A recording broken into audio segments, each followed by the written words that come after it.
It looks like we have our match, and we're going to go ahead and get on into our first game of the evening. Ooh. So it looks... Yes, I'm excited. Alrighty. And then, Bebe, you should be able to join off of me or one of the Underlords Pro accounts. If you don't have those, I did put my Steam account in our chat right there. Oh, thank you for checking. I'm inside the game right now. Oh, you got it? Okay, cool. All right. All right. Oh, yeah, I got it. Cool. All right, so real quick, I noticed Antonio is in here, and he took third place last season. So he took home that $25. So maybe looking to go a bit higher this year. So let's. I'm looking at him, but who are you guys looking at right now? I'm actually sorry. I was changing one little thing in my background. I'm actually going to be jumping over to Commando. I'm just curious what they're going to be looking at right now, as we do have them sitting on one axe. Early game units. Is there anything that you two prioritize? I feel like Tiny right now. I'm hitting tab, and a lot of players are prioritizing the Tiny. Is that something that you two often prioritize as well, or is it just that's just something you want at the start? Well, for me, I always prioritize Tiny Anti-Mage because they have the most utilities, regardless whatever composition you go for. Tiny has a guaranteed CC chain. Anti-Mage can negate an ultimate and Demon Surge at the same time. So we can see that in this particular game, as 4 people actually picked Tiny. Mm-hmm. I'm actually surprised that 3 people managed to pick Bat Rider, though, because I really don't like Bat Rider's start unit. It commits you to only knights and nothing else but knights. So if you don't get knights, actually a dead unit. So I was wondering what other choices they could have possibly had before they bought the Bad Rider as well. What do you think about the first pick choices, Zexerous? These first pick choices, I noticed a lot of Bat Rider, and I'm kind of in agreement with you. I mean, you can kind of build into Trolls, but Trolls is so late game with Troll Warlord being a legendary unit. A lot of Bat Rider coming out. We do see... is Krillix, the Twitch.tv man in the middle. He's got a tier 1 troll bonus out already. So that's pretty interesting. And he's got the Beastmaster. So I'm guessing he's looking to stack that Beastmaster, and I think I've already got my Brawny. Yeah, we can see that everybody. I'm sorry. No, you're absolutely fine. I was just gonna say, I was just gonna note some of the global items we had early. There are 4 Embarrassment of Riches, 1 Smuggler's. Oh, I'm blanking. Just a Smuggler, and then we have somebody with a Summoning Stone. Oh, Antonio got so lucky with that Smuggler. But you know what? Who else got a Smuggler? The same person who they actually got an Embarrassment of Riches. Spingler. TG? Spingler, oh yeah, Spingler with the Summoning Stone, yeah, and he's already looking to build into at least Beast with that Enchantress on the bench, and Primordial. Oh my God! We can see the compositions to be more fixed here. We can see that the first place guy Kamado. He currently doesn't have direction, but he's considering Brawnies because he bought 2 punch and an axe. The second place guy Philia is going for Knights. He has a Bat Rider 2-star, a Chaos Knight, and a Witch Doctor. He's just happening to pick on 2 Tonys because it can be used for utilities. But I think he can decide to commit to Knight builds to find more Knights. The third place guy will be going for either Primordial Mages or maybe a Primordial or Summon build regarding to utilize the Summoning Stone. Fourth place guy Twitch TV Psychics is gonna consider Knights as well, but he's opening himself to other choices like Savages and Beastmasters like Brawnies. Antonio is going for Tiny 2-star and a Beastmaster. He's gonna consider Hunters, and yeah, that's the direction it looks so far. It's gonna be either Primordials or Hunters or Knights so far, but I don't really see anything else besides that. Judging by the current state of round 4. There's actually I've been seeing quite a few players, and I think it's just 2 of them. There's a couple big time contracts out there. Commando in our first place and Antonio in our third place are the ones who are going to be running that. It's as everyone either has an Embarrassment of Riches or a Smuggler, and I'm just kind of giggling to myself about that. But I just I just heard somebody got we got a 2-star Tiny on Spingler right now, and I'm actually going to watch them as they go into round number 5 right now. They got that the Primordial buff, and they've got 1 stack on the. I'm blanking on the Warrior as well as the Mage, but they're going to be just thrown. This 2-star Tiny is going to get thrown around. 2 Tinies are actually quite a nuisance to deal with, and I don't know what they're running on those, but they seem to be doing really, really well. That Eidolon is going to get stunned out, but that's a huge stun from the 2-star Tiny, the 1-star right behind it, and I think this is going to be Dash. No, Dash won't be able to take it, and so they easily take the round. But I think it's a nice back and forth, and it can show you like I didn't do this for the longest time. You know, throwing 2 tinies on the board is sometimes better than just having a mix of whatever, even if you're not even having an alliance. But is there anyone that you two are kind of looking at right now also? Frieza. Okay, I'm looking at Frieza right now because he's got he has troll bonus with Knight and a Druid going on. So it's he's looking pretty popular at the moment. He just picked up a 2-star Bat Rider. Like this is the guy I'm watching right now. This looks kind of nuts. Really spending that economy early game though. I don't know. Like this is where I start to get nervous in my own games, like spending that much economy, but I think they're going to have a very dominating start, and like early game damage isn't that insane. Like we're only round 6, so we're just going to be getting the damage from the units, and with actually the Queen of Pain and everything, like they're going to be taking a significant amount of damage. Queen of Pain did 1,800 damage that round. The opposing side Bat Rider only did 1,000, and that's a 2-star Bat Rider into I think a 1-star Queen of Pain. Yeah, that like spending all that economy. I don't know if it's worth it for Frieza right now. I completely agree with you. His build right now is actually quite random. It's just a bunch of random stuff. It's not consistent. The only thing that he can go for that's good right now is nice, with maybe a 2-star Luna and maybe has some like Chaos Knight and more like an Omnight and 4 nice synergies. Leveling up here and adding the Druid synergy does not make him that much stronger. It does not like add too much like power to him. He also like expended a lot of his economy for these like early game units as well. So swapping. Yeah, he sold his like Druids as well for into the Knights to become a bit stronger. So if he actually loses once here, he's in a very bad spot. But if he just managed to win by that one unit, that Drill Ranger right there, helps him win, then he does have a chance because he won't be missing out on too much economy. But if he loses here to that bounty and that Razor, he is going to be a bit sad for sure. That bounty, might be fine. Oh wait, no, he's dead. Oh, it was close. Yeah, that was so close. That's I will say this, but I'm looking at the enemy damage right now. That bounty hunter just sat in the back line untouched and did 1,300 damage. Just sat there, just wailing on that back line, and there was really no response in a sense. Let's go ahead and jump over to Philia at the top, our first place player right now, who's also going to be on a bit of a win streak as well. It seems like they're doing all right on their own, and they have a pretty simple start. I really like this so far. The Omni Knight is going to be providing so much good healing. You have that stun and that damage from the Chaos Knight, and then you also have an Octarine. Do I have that right? A Brooch of the Aggressor. Excuse me. No, the Brooch of the Aggressor. The other one that's like shardish, but it's not pink actually. But I think that Brooch of the Aggressor is really, really good for the Shaman right there to be able to get that the increased mana right there, and then so far. That's correct. That's working out really, really good. But that tiny stun, I think, Chaos Knight versus Tiny. This is going to be... Oh, maybe does the stun get it? No, the Eidolon! Does it. Oh, my God. Oh, that is so good. Is that it? Wow. It's such a feels good, man, when it happens for you, and it's such a feels bad when it like Monka, man. Monka, dude. Okay. What's interesting about Philia's build right now is that he's considering Knights and Hunters at the same time. Actually, I was questioned about his decision because actually has 17 gold last round. What I would have done is I would have sold the Omni Knight and add the Light Cannon because that is actually a bit stronger. But I guess he got rewarded here with the 4th Knight though. But I feel like he's just being too greedy. He's considering Hunters and Knights at the same time, and he's just losing a lot of economy because of that.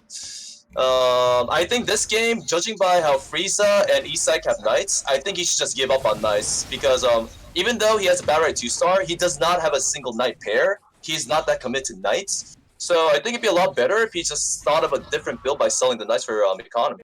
What do you guys think about that? It feels like I'm a little bit worried that just changing the direction, like I wouldn't say mid game, but early game is just I always worry about that. Like I see things, I'm just like, you know what, this isn't working. I should change it up, and then I think I get a little too hard stuck, and that might be the right way to go. Is just sell it, move on, and try something else. If you're not getting it, if you're hitting tab and you just let's see, if we're hovering over knight units like a Luna, for example, there's Lunas spread across the board. Chaos Knights, we got a couple spread across the board as well, and so it's not a good spot to be in. But granted, I jumped over to Philia still, and sitting on 4 knights, and if they can get into a human, they've actually got a Lycan on their board right now. That's perfect for them. So Philia is sitting really comfortable. But we're going to be entering round 10 here. So while they do this neutral round, let's go ahead and jump over and look at the stats for the other multiple groups that we have. We have Group A through H, and we're just going to currently show those. We don't have to go through all this, but if you have a horse in the race, if there's someone you want to know, now's the time to hopefully find them. But you can just actually look at the progress of what's happening in some of those other areas, and looks like everyone's kind of progressing around the same speed here. Group D a little bit behind, as well as Group E in round 7 and 6, but those should probably catch up, or maybe we'll just move into those as the day progresses here. If this round A ends a little bit earlier, but we can actually jump back over into our game and see what these players are going to be picking up for their round 10 items. And I can't believe how many Aegis of the Immortal that are currently on the board. They definitely don't want to die. That's No. for sure. They want to definitely guarantee their placement by giving a safety net. Aegis really helps you survive late game, especially because that one matchup RNG against a really strong guy from killing you off. Judging by the state of this game so far, I can see that 3 to 4 people are considering knights. 2 people might be considering hunters, and I think 2 people are going for like a mages this game. So let's judging by the progression of the I was gonna say, let's just jump to Dash, just as you continue your thought, because you mentioned mages, and they've got a whole mage and primordial, and they're on the lower part of our I guess our bracket on the left hand side of whatever you want to call it, our tier, or our list. Either way, they're falling behind, and just looking at this as it's progressing, it seems like they have a lot of that mage power, and they've got, I think, a decent amount of damage coming out from them. They've got like near 2,000 damage from the Puck and the Viper, but they don't have a front line. Like there's nothing to sit there and just eat damage. Like a Razor, a 1-star Razor with chainmail is not going to be enough. You have a Tiny with a Blink Dagger, but that's now a Tiny in the backline. That means that all that damage is walking up on your Puck and your Viper, and also your Crystal Maiden. So I don't know. It seems like a rough spot on the side of Dash right now. Yeah, this is the start of all mage comps. Since unless you get Morphling 2-star, Puck 2-star early, you won't be able to burst down your opponents in time before they deal damage to you. So generally, in Dash's scenario, he's going to keep on losing, and he's going to keep on taking damage, especially since there's so many Knight players with Knight upgrades, until he finds at least like the Viper 2-star, Puck 2-star, maybe a Morphling 2-star. Oh, he found a Morphling 2-star, that's good. It was sitting in his... It was sitting in his shop right before this round, and I'm a little surprised. So is it worth waiting this round? Granted, they might actually win it here, so yes, it's no. Oh, I can't tell. Like, it's with them blinking around so much, and also the Eidolons, I'm just like, are they gonna actually win it? Oh, Eidolon versus Eidolon. Oh God. No. This is a good thing. This is how mage players play the early game. They want to get the free reroll so that they can look for their mages early while maintaining a losing streak to get the good economy. Because once they're strong, once mages get online, once they get the mage synergy, the assassin synergy, all that burst damage, they will keep win streaking. That's for sure, especially until the mid game.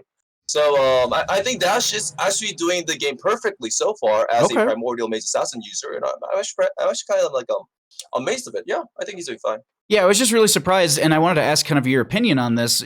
Going into that last round, they were actually... Let's actually jump over to Frieza, who's at the top. But just this is more of a gameplay question. They were sitting on the Morphling, and they had 51 gold. So they waited till the round started so they could get the 5 interest instead of the 4. Is it really worth waiting instead of having the Morphling in that round to do the damage? Because I find myself in the situations where I'm like, well, I could get my thing, but I'm going to be having 1 less increased economy. Or I guess interest or from the round. So do you burn it and say, hey, I'm just gonna take 4 gold, or do you just wait, eat the round, and then take the 5 like he did, and just is it just continuing the loss streak? I guess because I'm also looking at that as well. They were they're 1-8. That's actually a very good point. Yeah, that's a very good point. In that situation, what I would answer is that yes, it's definitely worth it to wait because you're not in a situation where you have to win.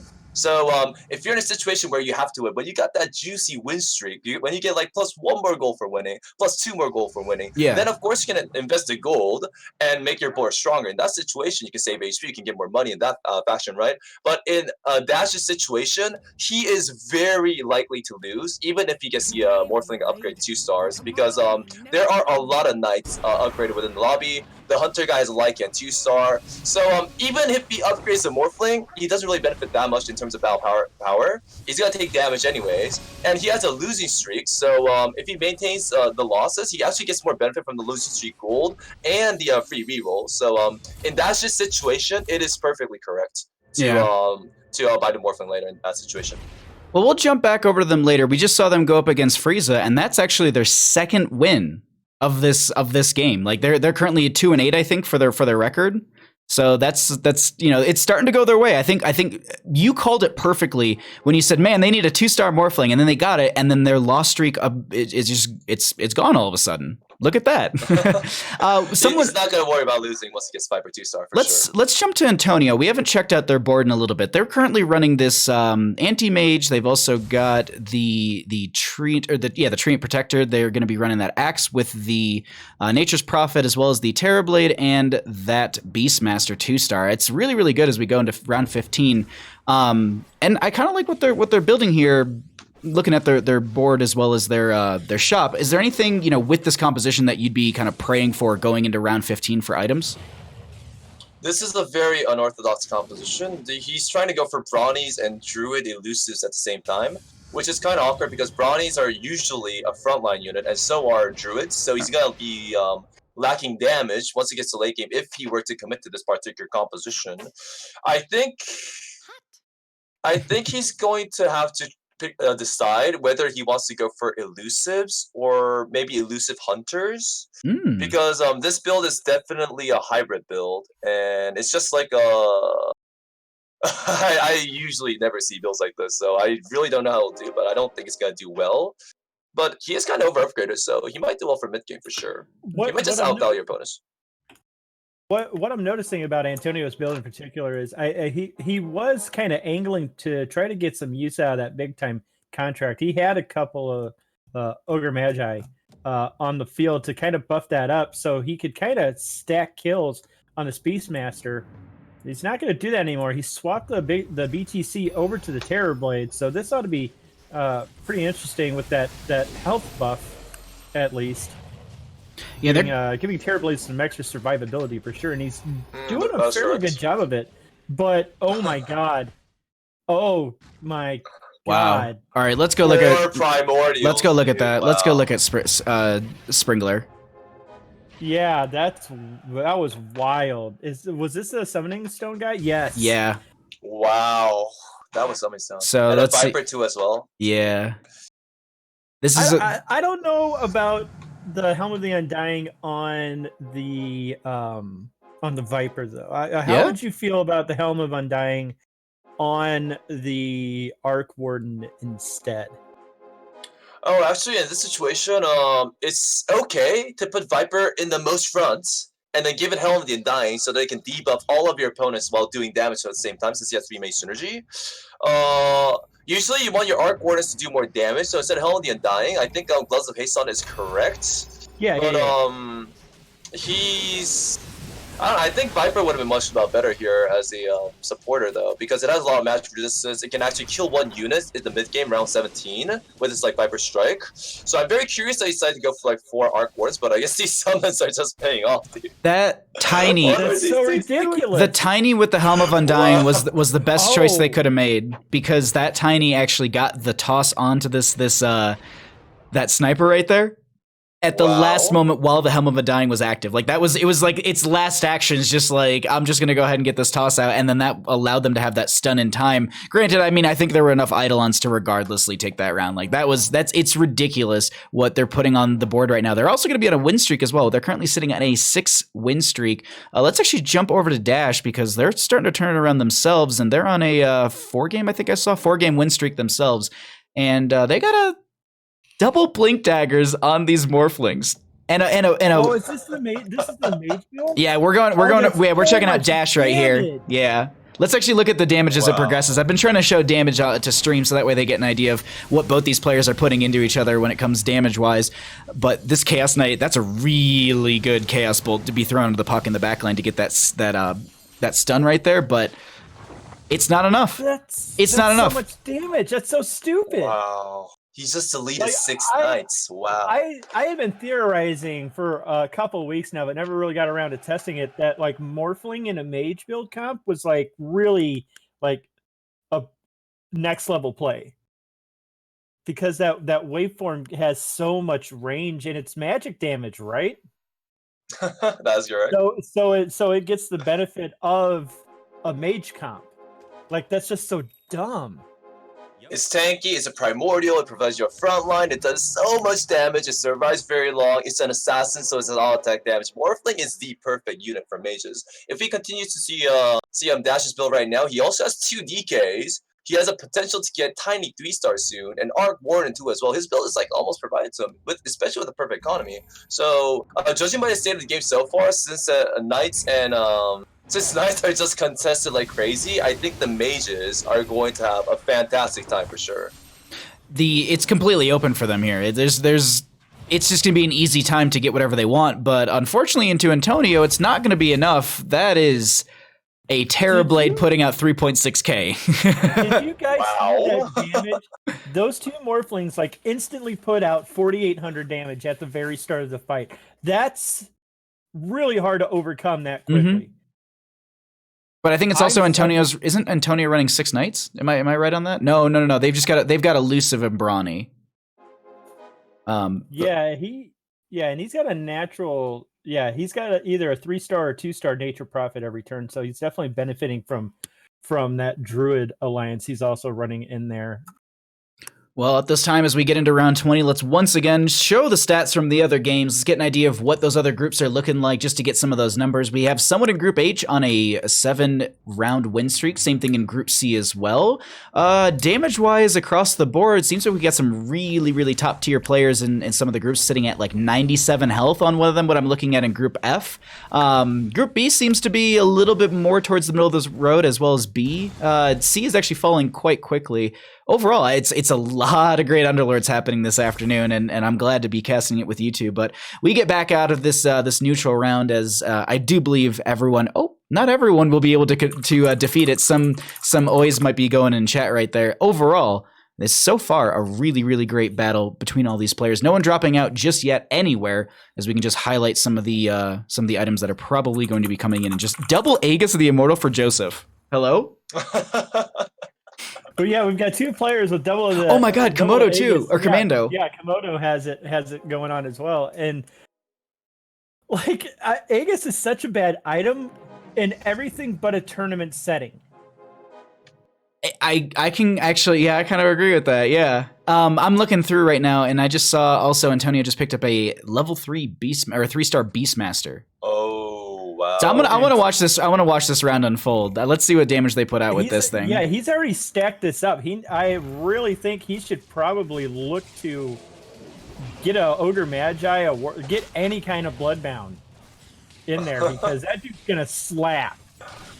So far, unfortunate. Yeah, that's going to be going down right there. They are going to be end up just shredding this. Philly is a player that we have actually, we haven't checked out their board in quite some time. So let's go ahead and do that really quickly. We've been jumping all over. I think we've kind of missed a little bit of the middle pack here, but they're sitting on a 1-star Mirana. They've got at least 1 stack of Hunter right there with Heartless as well. I think a splash of Heartless in any composition is really, really great. I've had so much success whenever I have at least 1 alliance of Heartless. How do you two feel about that? Heartless is a must in Hunter compositions, Scrappy compos that requires techies in it, and Knight composition for sure. The DPS difference, ridiculous, and it's that Troll Warlord right there. Wow, we can see the effect of new patch right here. He's gonna go for Troll Warrior Hunters, dude. Wow, this is a new build. I haven't seen this. This is amazing. Wow, you can replace the Drill Ranger for Necrophos and get Heartless synergy, Warlock synergy, Warrior synergy, Hunter synergy, and Troll synergy. This is amazing. This is a really good composition. And he's getting absolutely wrecked by Dash. Yeah. Razor 2 drop Like his namesake, just ran right through him. Captain Fifi, thanks for the follow. Like, this was wild. That was wild. I did not expect. Like, we're all sitting here talking about, like, this Oh, looks it's gonna amazing. body. Yeah, it's gonna body. And, It's yeah, so good. And then he just gets absolutely wrecked. He needs to cut the Kunkka for Tide Hunter, add a Medusa in over the Mirana for scale synergy as well, since there are 2 other mages and a scrappy user. And yeah, he needs to get that like Necrophos and Witch Doctor quick. I think he should invest a bit, maybe down 40 gold to get at least a Witch Doctor upgrade in this situation. Let's jump over to Commando right now, as they're sitting. There's a gyrocopter currently sitting in the shop for them. They don't have room for it on the bench, but like there's some that would actually finish out the Deadeye as well as the Inventor synergies, but they would have to get rid of their puck. Like me personally, like I would maybe consider selling one of those pucks and going for the gyrocopter. Oh, he should sell the bounty. He doesn't need a bounty at all. He already has 4 scrappies with Timbersaw, Tinker, Alchemist, and and the Sniper. Yeah. He should sell the Sniper, the Bounty Hunter, and just put the Gyrocopter in for the synergies. How do you feel about Deadeye as an alliance? Now that I'm thinking about it. Oh, he got that. Ooh. Oh, that was close. I mean, great damage reduction right there. With the Helmet of Undying. How do you feel about Deadeye as an alliance in general? Oh my lord.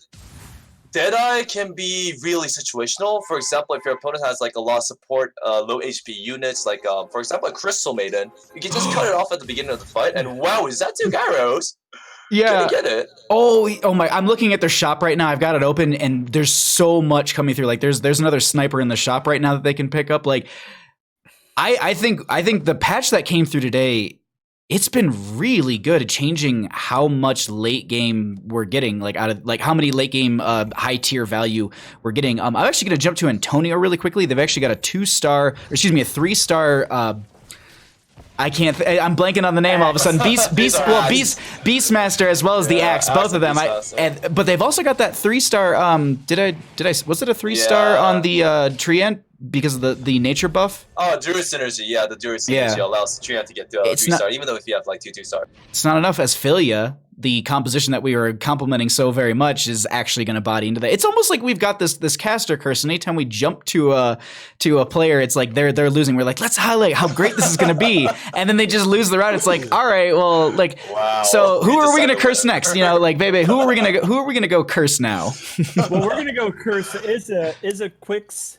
Real quick, I'm looking at him. He's got 4 Heartless, 6 Knight, and 2 Warlock with 2 Troll as well. I feel like that's a pretty strong comp. Oh, it is a very strong comp. Yeah, but it's not going to work because I just mentioned it. Mm-hmm. So let's watch this guy get rolled by the Wild Wing Rippers. They're gonna evade everything. But 6 Knights are usually very tanky. They have a chance to survive if the Wild Wings just don't dodge well enough. They might be able to kill it fast enough. All right. The thing to note about these Wild Wings is that they're stunned. Like for example, the Chaos Knight also Wild Wing, or if the Witch Doctor also White Wing. They cannot evade. Mm-hmm. So we can see them 6 Knights being able to take enough damage and stunning them for the DPS. But we also want to note about these Knight players that there are currently 3 Knight players still in the lobby. 2 people are close to Luna 3, but the 4th Knight player, Joseph, isn't really close to anything but Chaos Knight like 3-star. So he's gonna go for a hybrid build and add a bunch of like random 4 and 5 cost units to like fix his DPS. But I don't know. I think only Izai has a good chance of going for the full like 3-star Knight build. Like he's gonna go for 6 Knights, 2 Warlocks, and he's got 3-star like as much Knights as possible, like Omni Knight or maybe Luna. But I feel like the Knight players are just gonna keep struggling because since their build is just so contested, they will not have a good odds of getting 3-stars as well as their like opponents in this game, for sure. Antonio finally found that Nature's Prophet that they have been just hanging on to forever. Every time I go over to their bench, it's just full of these Nature Prophets, and they finally managed to find it. They're organizing their board right now, doing a little bit of shuffling. This is going to be a guaranteed 3-star Treant Protector every single time. which is that's the dream. Like if you're running, like that's the front line that you're trying to build right now. They're actually going to play a little bit boxy towards the back right now in this matchup against Commando. Doing pretty good as the puck will be throwing out some decent damage, but these gyrocopters are going to have so much just AoE damage, and they're going to body them right there. And this Beastmaster will do its best to shred. What is the Beastmaster health pool right now? It's 3,900 with the synergy they had. So if they can find, I think it's a disruptor they're missing. Is it a disruptor? Yeah, it's a disruptor. Yeah. You just need one more disruptor for Brownie's energy. I couldn't remember if they had the Juggernaut or now, which it's crazy. Juggernaut now went up in tier, did it not? It went from a tier 2. Class 3 unit now. Yeah, and they fixed him, so now he'll blade spin if there's just one enemy and he's got full mana rather than just stand there like an idiot. That's he did get the disruptor. That's the disruptor. He's been. That's 3 elusives. So let's see. Let's do some quick math. So the kill count on the axe is only 2, so that's going to be what, 120 health right there. But the kill count on the Beastmaster is 45. So 45 times 60. Whoever wants to do that math real quickly. I'm going to stay on Antonio right now because I want to see how this works out with the 4 stack of on the Brawny, as they are going to be doing really, really good. That's going to be also the Viper in the backline continuing to live with the Helm of Undying. This Morphling is going to be diving around, getting a decent amount of damage out, as well as his Arc Wardens, and that's going to be enough. Look at this damage right now, 5k out of the Arc Warden.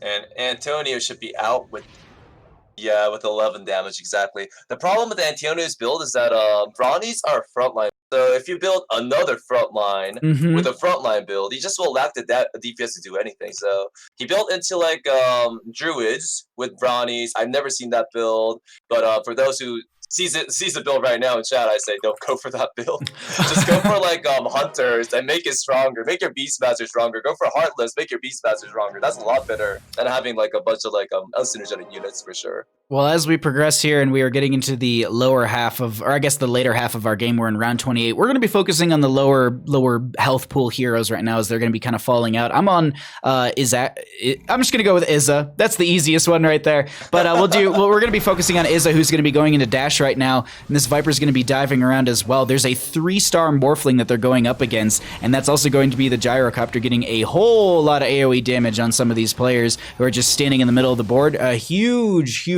what is actually, I don't know what it's called off the top of my head. Waveform from that Morphling to get a ton of damage right there. And I didn't actually highlight it throughout that game, but that Morphling did 4.6k in damage, and the Gyrocopter not too far behind with 3.8. Like, it's like these players, like Dash has found their composition, I think. I'd like to point out Joseph here, now currently in last. He's got a 3-star CK. Let's go check out Joseph. With a Mask of Madness. Hello? Oh, this dude about to slap some people. Let's go. He's just moving that troll warlord around. What are you gonna? He's that Bat Rider. He's thinking of taking out the Bat Rider. But it would get rid of that Knight synergy. Yeah. And the troll bonus. Oh, that feels awful right there. Well, it wouldn't get rid of the troll bonus. Oh no, you're right. It would get rid of the night bonus, but I think he's going to be. Did he stabilize with 1 health left? I'm trying. This is also one of the players who has 2 Aegis the Immortal. Let's keep that in mind. So stabilization is going to be taken. It's going to take them a little bit of time before this player's knocked out of here. But yeah, stabilized I think is a good way to call it, as they're going to be sitting at 1 health, but they're going to be dealing a whole lot of damage into the opposing side, who is actually on a 4-game win streak as well. 5-game win streak just got ended by the last place player, or I guess 7th place player. That's crazy to me. That's absolutely crazy.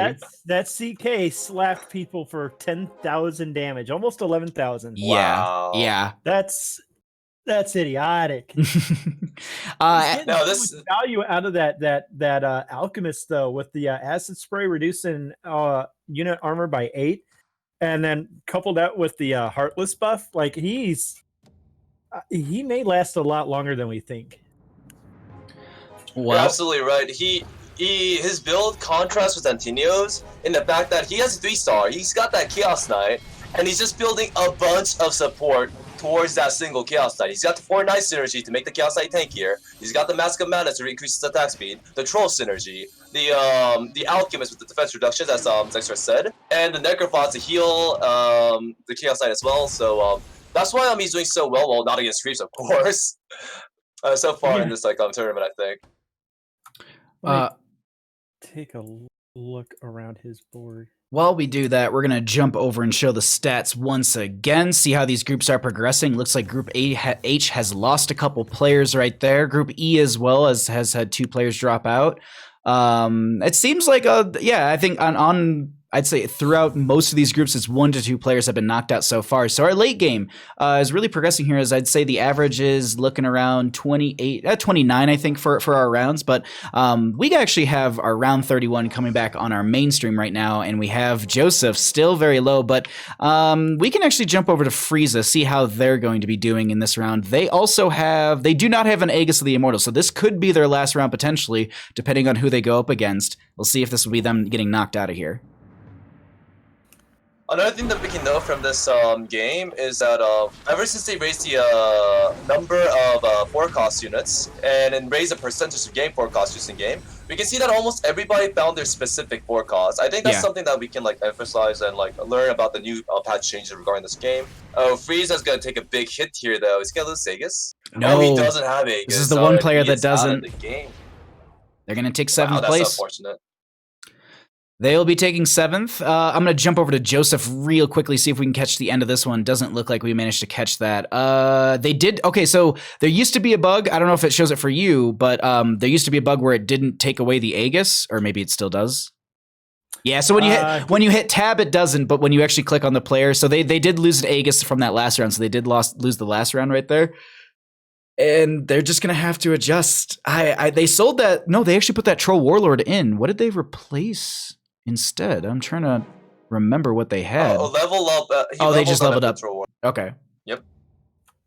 Well, let's go ahead and see how Joseph will be doing into round 32 here. They're going to be going into Philia, who's got a pretty good composition on their own. Also, 3-star Sniper and 3-star Drow Ranger. That's going to be... Oh, that's a huge Kunkka ship right there. That's a great stun coming out from Philia. And look at all this damage being thrown out. Stun going to be going into the Troll Warlord, but they're still just shredding through. Damage. Is that a Mask of Madness? That's a Mask of Madness on that Troll Warlord as well. What's Mask of Madness, Troll 2-star. Wow. Gross. The Troll... 7.7k. The Sniper did like 8K. Yeah. On the opposing side. Like, that's gross.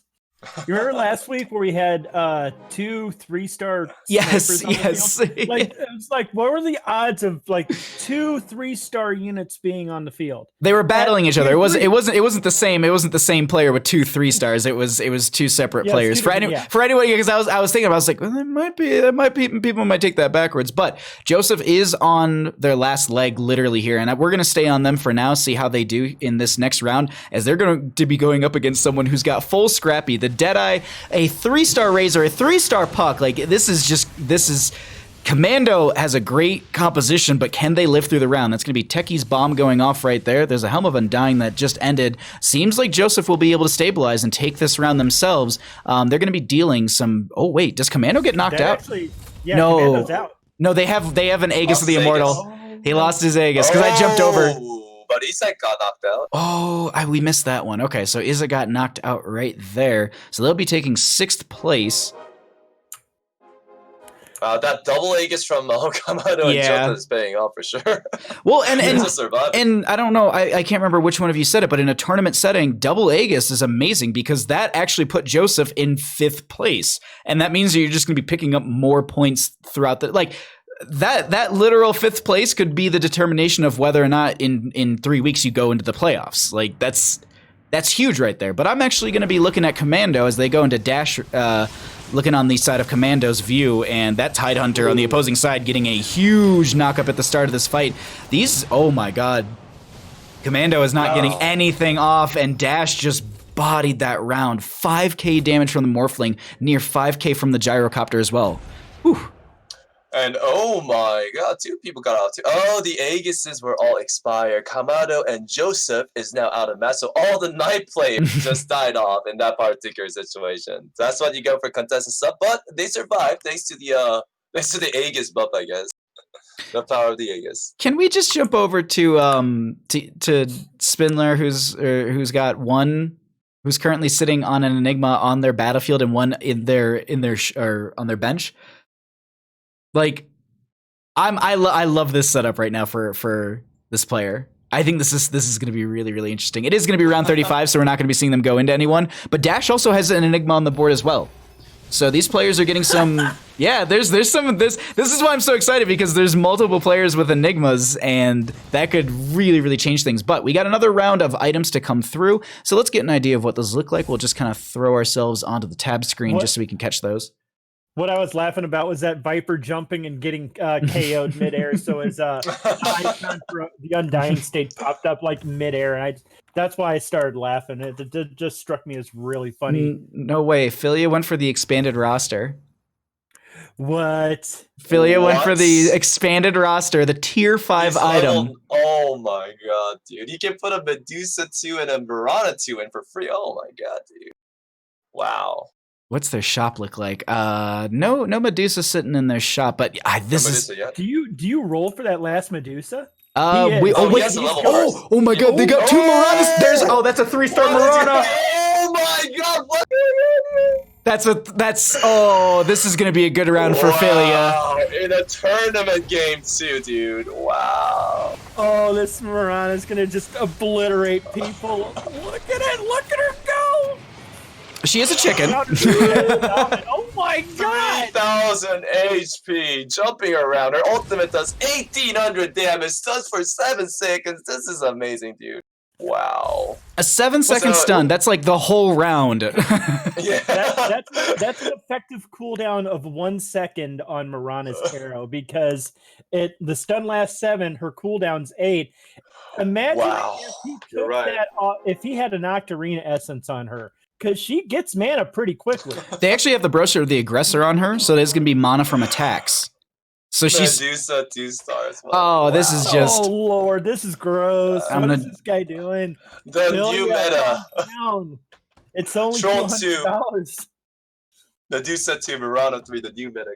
All right, I'm still on Philia here as we have our last 2 players and our first of 4 matches this evening. Let's see who's going to be taking this, but I hate calling things like this, but this feels like the player with the Mirana that's going to be shredding into the enemy team might win this. Gyrocopter getting a lot of good damage onto them. Kunkka ship coming in as well. Good stun going to be going out of the Tide Hunter. They're starting to effectively shred through this. That's going to be a big force staff onto the Lycan. Mirana's just jumping around. But Mirana, yeah, and I think you call it like no one's able to do anything about this Mirana, and that's a lot of damage. That's what 9 plus that's 12 damage coming out this round onto Dash.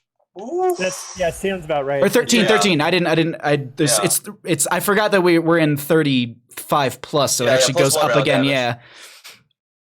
Oh, and there's no Aegis of the Immortal. Like this could be the last round for Group A. I'm wondering why Dash isn't putting the refresh on the Enigma. I think the double Enigma should be really effective against the high HP units like Lycan and maybe Mirana if he gets lucky.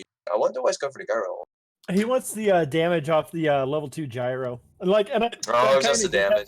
It's just the damage. The slow on the secondary part of his ult is pretty nice too. But I think that's what he's going for. But I agree with you. I think the Enigma would be the better spot. Man, that sniper damage. What is that? 3k damage from the snipe? From the assassinate, just 3,000 damage right there. And uncontested hunters. That is going to be Philia taking your first round of Group A. And you can see on the right-hand side, that is going to be the breakdown of what the alliances look like for them as they resolve this round. And is there another game that we can just go ahead and jump to? I'm gonna throw it back to the 3 of us. We're done with this game, so we're back on camera. And let's go ahead and see if we can jump into another lobby and just kind of check out what's going on in some of the other games. I'm looking at the scoreboard right now, and it looks like there's 4 players still left in Group B. All right, I'm going to jump over to Group B then. Spectate. All right, so we're going to be coming into this one a little hot. Let's actually swap it over so players or the viewers at home can see what we're seeing. So, wow, look at these. This is some low health pools. We're just going to hit tab and just look at what we got here. So we got first place player. Rob AJ is in this group. Ooh. Actually, we're actually looking at Rob, who's, I don't know if they're going to be in this group much longer. Their Mirana's going to be getting knocked out here. They had 9 elusive. Rob had 9 elusive. And lost feels bad, man. 75 evasion. 75% evasion. Can't buy a bucket, man. He's really strong, but you know the casting curse that we have right now. Zex got excited about a player. Wow. Oh my god, this game's really interesting. There's a guy with 4 3-star knights, level 10. He has Troll Warlord 2-star. Let's jump over to them. Second place guy. Wow. They're actually going into second place. He's got 2 Tide Hunters, 2 Disruptors, a Troll Warlord with I think a legendary meta is back. Wow. Troll Warlord in the backline with a Mask of Madness, and I'm just looking. I have the damage up on the right hand side. That damage is just ticking up, and you know, just because you have 10 units doesn't mean you're going to win the round. And I think that's a very good example of it. Wow. He just got slapped. 18 damage onto the Knight player, man. Onto, who is that? MRDZ. That's going to be really... He's also lost streaking at this point. I've jumped over to HDL, who just got their level 3 Tide Hunter. Tide Hunter 3-star. And they have a refresher orb on, because they had 2 Tide Hunters before. They had the refresher orb on one of them. I wonder if they'll change that. They've also got 2 Troll Warlords on the board. One of them has a Mask of Madness. They've got a big time contract on their Enigma, but there's no like synergies with that. So they're not getting any value outside of the 250 health that I believe it provides. We're gonna actually watch them go into. I'm assuming it's but it's 4TH or 4HE. 4E? 4A, probably makes sense. But they're. I'm just guessing. I'm not like really. I'm just like, I don't know how to phonetics that, so I'm just gonna just go with what I see. But this Tide Hunter's just eating the damage. Wow, that is one tanky Tide Hunter right there. Well, I'm gonna say, like, the Tide Hunter took 5.4k in damage for the friendly team. They just ate, like, they did, like, the Dragonite on the opposing side did took half of that. That's crazy to me. But looks like Group B, we might have a defined winner with HDL being also able to get that Tide Hunter with a refresher orb on it. That's just terrifying to me.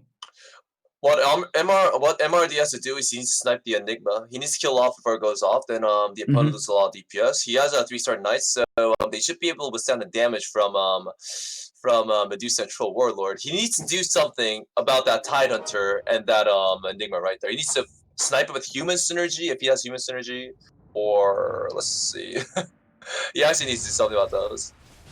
Well, we'll see if they're going to be able to get it right here. They do have, okay, the Enigma's down first. They're out right there. That's the Disruptor going out as well. They're doing pretty good. I'm actually looking at the side from this from Mr. D's, or Mr. D is, I would assume. But oh, that was going so well, and then the Mask of Madness just triggered, and then it just got turned. Oh, that's it. That's game. Unless, do they have an Aegis? They do have an Aegis, so it's not game just yet. Oh, MRD has an Aegis? Yeah, I was just, nice. I scrolled down and I was like, wait, I don't want to count them out just yet. So this is the round where they have to make the adjustments, and it's that backline. They can't get into that backline and deal the damage as necessary. And when they finally do, it's just going to be the opposing side shredding because that Troll Warlord has the Mask of Madness, and it's already been on a target the whole time, and it's putting out 4k damage. The Enigma, while it went down immediately, still got 7k damage. Yeah, that's the most important aspect of this game. He needs to make sure he snipes the Enigma or silences it with the human silence as fast as he can before he does anything, or else his knights are very tanky, but they can't do anything that's pure damage. So the only win condition that MRDZ has right now is he needs to silence or sight the Enigma and kill it off before it goes off. I think that's the only thing that MRD can do at the moment, or maybe he can pray for a really good item. Bloodthorn would be really good here. Well, let's see what these players get. Bloodthorn would be really good here. I just never see it anymore because my games never make it to round 4. Higher class criminal. Kills the trolls, you know?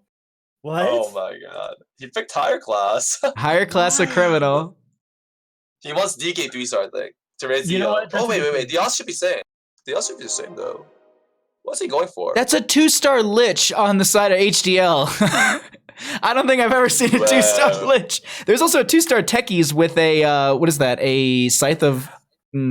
Okay, Bebe, question for you. He's got the refresher orb on his Tidehunter. What about putting it on that 2-star Lich? 2-star Lich? Oh, against the Knights, the Lich ultimate is very useful because it slows down a lot of units, but unfortunately it doesn't do that much damage without Mace Synergy. So, I think refresher on either Enigma or Tidehunter is better, just to make sure the Knights don't do enough damage. And to hold them back long enough for the Enigma ult to kill them off. This situation, what MRDZ did really well, the reason why he's winning this fight right now, is because he distributed his units so that all the units don't die to a single Enigma ult. And yeah, this is good. Oh, bad bounces right there, man. That hurts. That's going to be Group B going over to... Oh, no, wait, no, hold. Sorry, I had that backwards. not yet. I swapped to the wrong side. That's my bad. I was like, oh, that's going to be it. No, we are way off on that. I got super excited because I hit spacebar and I thought I could see the shop and I thought they fixed it, but it just shows me a blank shop now. All right. It's just we're in round 42. So definitely the consent, or at least from what I'm seeing, I wouldn't say consensus, but from what I've seen so far, the changes that came into the amount of tier 4 units in the game hasn't really pushed it faster or shorter. Or like shorter or longer. Like it seems like the games are kind of still in that same range. This one's going a little bit longer, but I think we have so many of the Aegises that were utilized between so many players as well in Group A. But this is pretty much all for the money right now because I don't think either player can. Oh, that's gonna be the Batrider going down. Win. Ouch. Good game though. That was a fantastic game. Yeah, HDL will take Group B and first place. That's a really good round for them right